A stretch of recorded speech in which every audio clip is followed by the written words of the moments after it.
Hello guys, rapidly speaking English course का chapter 7 आपके सामने प्रस्तुत है, जिसका टाइटल है was were with infinitive. Note: was were के साथ निम्न स्ट्रक्चर में इन्फिनेटिव का प्रयोग अनरियल पास्ट को व्यक्त करता है। ध्यान रखें, इस स्ट्रक्चर का प्रयोग कन्वर्जेशन में बहुत ज़्यादा किया जाता है, इसलिए आप ध्यानपूर्वक वाक्यों को समझें, पढ़ें और बोलें। जैसे पहला अफर्मेटिव का स्ट्रक्चर है, यस का मतलब सब्जेक्ट, वाज वेयर का मतलब हेल्पिंग वर्ब, इन्फिनेटिव क्रिया का मतलब क्रिया के पहले टू का प्रयोग करना है, ऑब्जेक्ट है और अदर है। जैसे एग्जाम्पल में आपको दिया जा रहा है, आपको बाजार से चीनी लानी थी, यही ट्रांसलेशन बनाना है। तो सबसे पहले आपको इस वाक्य में सब्जेक्ट ढूंढना है। कौन बाजार से चीनी लाएगा? आप। तो आप जो है इसका सब्जेक्ट हुआ, तो सब्जेक्ट को आपकी अंग्रेजी होती है यू। अब इसके साथ यह यू प्लूरल नंबर का सब्जेक्ट है, इसलिए इसके साथ वेयर का प्रयोग किया गया, वेयर। इसके बाद इन्फिनेटिव वर्ब का मतलब होता है क्रिया के पहले टू लगा लेना। वर्ब के पहले टू लगाना, तो टू लिखा हमने। वर्ब क्या इसमें है, क्या करना है? लाना है, यही वर्ब है, इसलिए आपने ब्रिंग का प्रयोग किया। किसको लाना है, अर्थात ऑब्जेक्ट अब ढूंढना है आपको, है चीनी लाना है, शुगर, SUGER।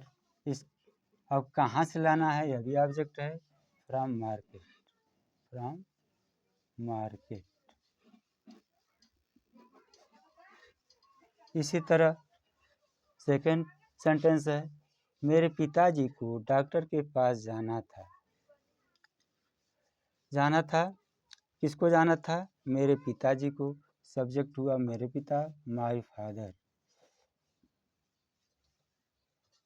फादर एक वचन सब्जेक्ट है, सिंगुलर सब्जेक्ट है, इसलिए आपने वाज हेल्पिंग वर्ब का प्रयोग किया। इसके बाद इन्फिनेटिव क्रिया का प्रयोग किया, टू। क्या करना था? जाना था। गो माने जाना। कहाँ जाना था? टू द डॉक्टर, डॉक्टर के पास, टू द डॉक्टर।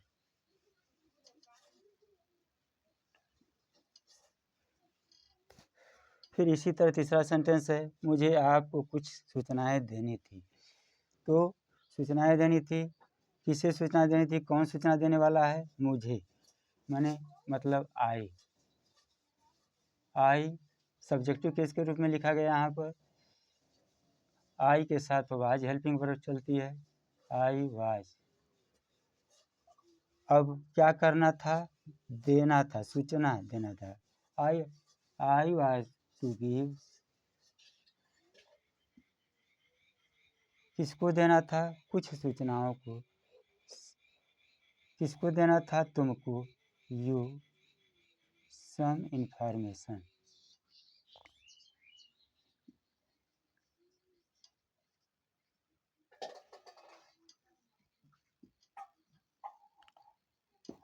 इस तरह देखा आपने कि अफर्मेटिव अर्थात साधारण वाक्य subject was were plus infinitive object के आधार पर बनाए गए। इन्हीं वाक्यों को अगर हमें निगेटिव बनाना है तो हमें कुछ नहीं करना है, केवल वाज वेयर के बाद नॉट का प्रयोग कर देना है और सब कुछ वही चीज़ें रहेंगी। जैसे आपको बाजार से चीनी नहीं लानी थी, यहाँ नहीं लिखना है, नहीं लानी थी तो निगेटिव वाक्य हो जा रहा है। तब आप वेयर के बाद यहाँ नॉट का प्रयोग कर रहे हैं।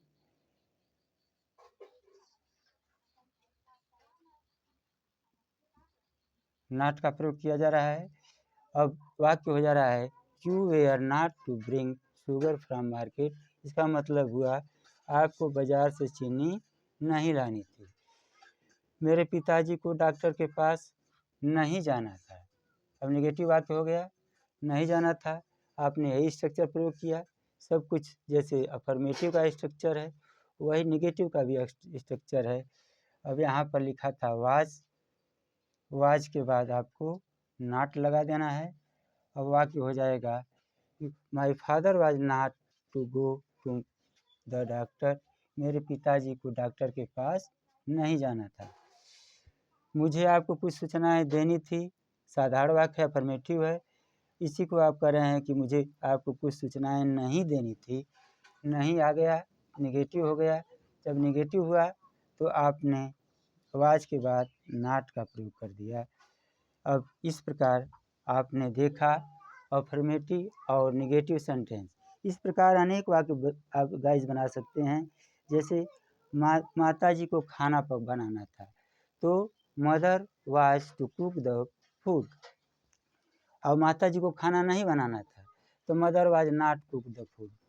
इसी तरह निशा को यहाँ आना था, तो आप कह रहे हैं Nisha was to come here. और यही वाक्य अगर नेगेटिव में कहना है तो आप कह रहे हैं Nisha was not to come here. अब गाइस हम देख रहे हैं interrogative structure yes no type का। यस नो टाइप में सबसे पहले जिस टेंस में वाक्य रहता है उसकी हेल्पिंग वर्ब को सबसे पहले लगाया जाता है। इसके बाद सब्जेक्ट लिखा जाता है, फिर इन्फिनेटिव वर्ब, फिर ऑब्जेक्ट, फिर अदर लिखा जाता है। जैसे क्या उसे आज यहाँ पहुँचना था, तो क्या से वाक्य शुरू हुआ, यस नो टाइप का वाक्य है, इसलिए सबसे पहले आपने हेल्पिंग वर्ब का प्रयोग किया वाज। अब इसके बाद आपको चाहिए सब्जेक्ट, कौन, उसे, ही, वाज ही। अब चाहिए आपको टू, इन्फिनेटिव वर्ब, कहाँ, ये अरे क्या करना था, पहुँचना था।